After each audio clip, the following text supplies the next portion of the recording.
Hari ini tanggal 14 April jam 2.58 AM. It's fucking 3 o'clock in the morning. Dan seperti biasa di sini gue baru pulang dari proyek. Gue habis mandi, masih rada basah. Dan karena di sini gue habis mandi dan masih seger, belum bisa tidur, cuman memang sebenarnya mata udah rada kriap-kriap. Tapi di sini gue pengen nge-share dulu tentang cerita why, tentang kendala-kendala di proyek lagi.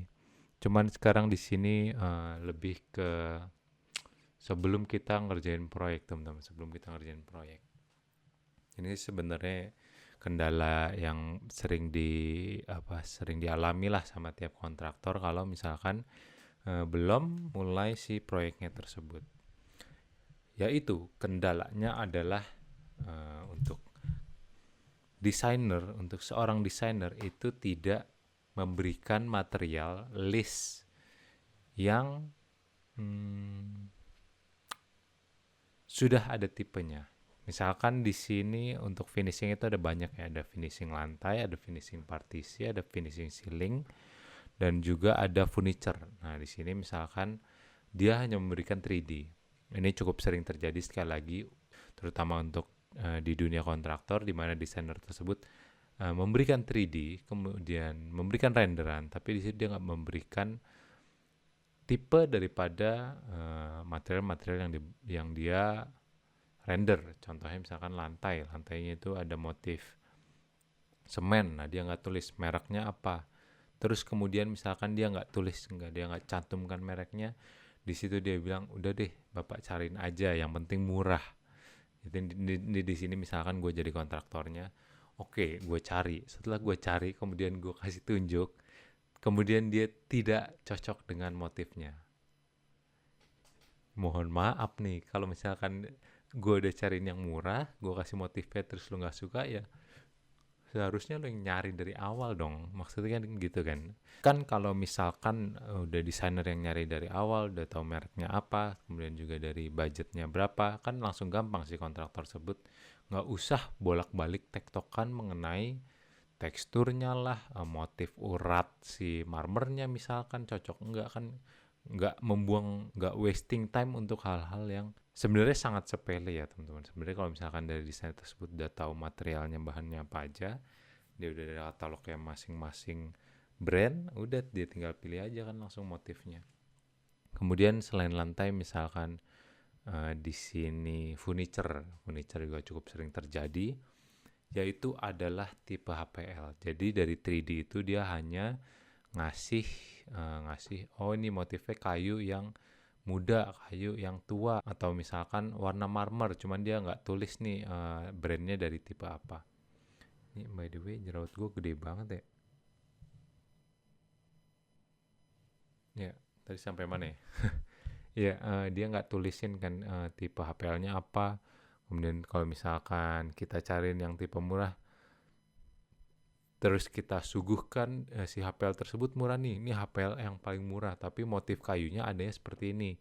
Karena sudah pasti beda brand HPL itu memiliki urat yang berbeda dan juga variasi warna yang berbeda, itu sudah pasti.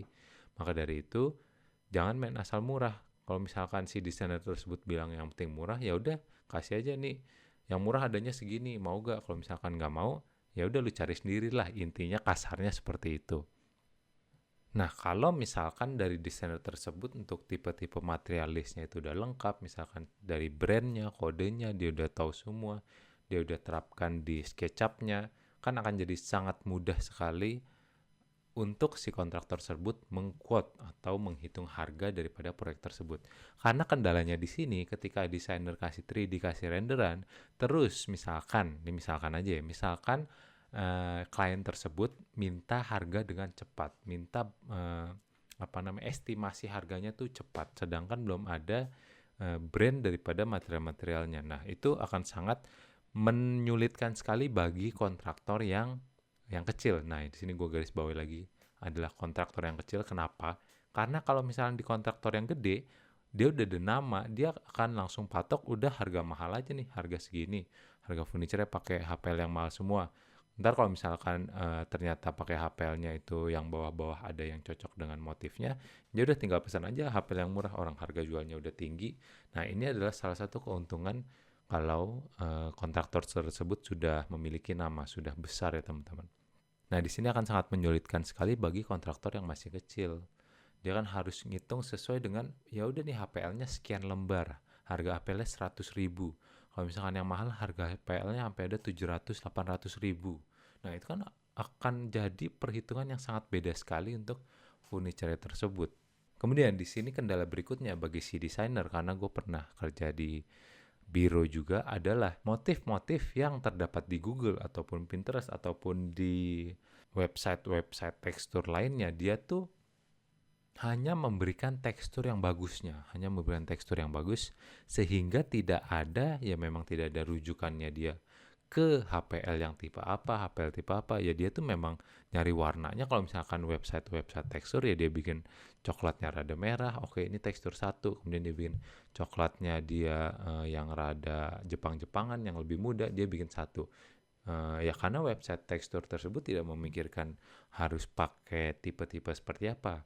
Itu adalah kendala yang pertama. Kemudian yang kedua, ketika teman-teman nyari di Google, misalkan teman-teman nyari HPL Taco, kemudian HPL Taco tipe sekian, kemudian tekstur yang ada di Google itu belum tentu bagus. Pertama, belum tentu HD, bisa aja pecah. Kedua, ukurannya itu belum sesuai dengan HPL, di mana ukuran HPL itu adalah 1,2 kali 2,4 pada umumnya.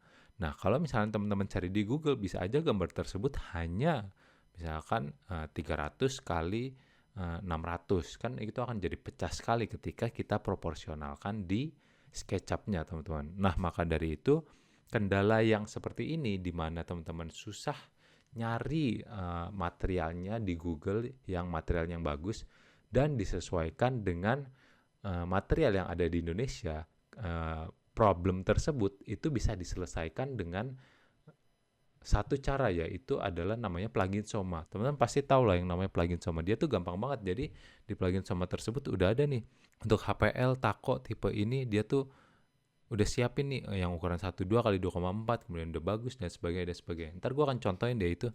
Bagus deh, pokoknya plugin akan sangat meningkatkan efektivitas dalam bekerja. Jadi teman-teman gak usah nyari-nyari lagi, oh tekstur Google yang bagus warnanya ini. Nah, HPL yang bagus yang mana ya? Misalkan nyari Taco nggak ada, nyari Aika nggak ada, nyari Lamitak, oh Lamitak baru ada tapi harganya mahal, mesti cari lagi. Nah, itu akan sangat nggak efisien sekali cara kerjanya, teman-teman. Akan bolak-balik lagi. Nah, kalau misalkan di sini di Soma ini dia udah ada langsung dah HPL Taco ini. Memang sebenarnya belum begitu lengkap, tapi setahu gue dia di-update terus-terusan, jadi katalognya dia baru ya, teman-teman. Ntar gue akan contohkan di sini, gue nyari HPL tipe ini, kemudian gue cari di komputer dan ada. Nah, ini adalah katalog Taco Masterbook-nya, ini udah yang terupdate. Di sini misalkan kita pilihnya yang TH845J Cream Deluxe. Kalau udah, sekarang di sini kita masuk ke SketchUp-nya, kita ke 3D, kemudian di sini kita pilih yang material. Kita pilih yang cabinet finish, kita pilih HPL. Nah, di sini kita tinggal cari ini kan ada merek Taco juga.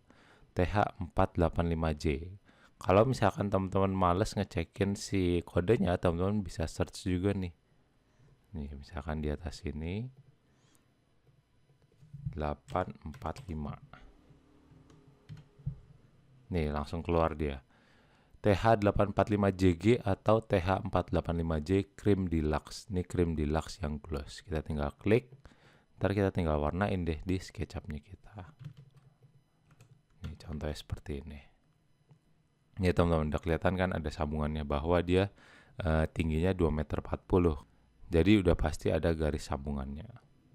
Dan di Soma ini juga masih banyak, dia nggak cuma material, dia ada loose furniture, ada sofa, ada mobil, ada sink, ada sanitary, dan sebagainya. Oke, jadi itu sekali lagi tips singkat untuk kali ini bagi teman-teman yang bekerja sebagai desainer. Ingin efisiensi waktu dalam pemilihan material, pakailah plugin Soma. Oh ya teman-teman, by the way, ini si Soma Dekor Rumah itu lagi ada ini nih, lagi ada webinar gratis. Teman-teman bisa daftar. Nih, Ntar gue akan tampilin gambarnya di sini. Adaptasi terhadap teknologi dan perubahan dalam bidang interior dan arsitektur. Free exclusive class, nah teman-teman, gratis tuh. Ada Ibu Lea Aziz dan juga Ibu Helen Agustin Rusli, founder and principal Seniman Ruang. Halo Celen. Nggak mungkin nonton sih. Nggak tahu deh Celen nonton ini apa enggak. Ntar gue akan cantumkan untuk link download sama di bawah. Dan juga untuk cara join si kelas ini ya teman-teman, kelas webinar ya. Gratis kok, ini akan sangat menambah ilmu teman-teman banget untuk yang memang bergerak di bidang interior ataupun di arsitektur teman-teman. Teman-teman kayaknya itu aja. Sekarang jam 3:10 kurang lebih. Gue bikin berapa ya, 15 menit mungkin. 12 menit tuh videonya. Mungkin ntar di-cut sampai 10 menit. Dan seperti biasa, sampai jumpa di video berikutnya. Dadah.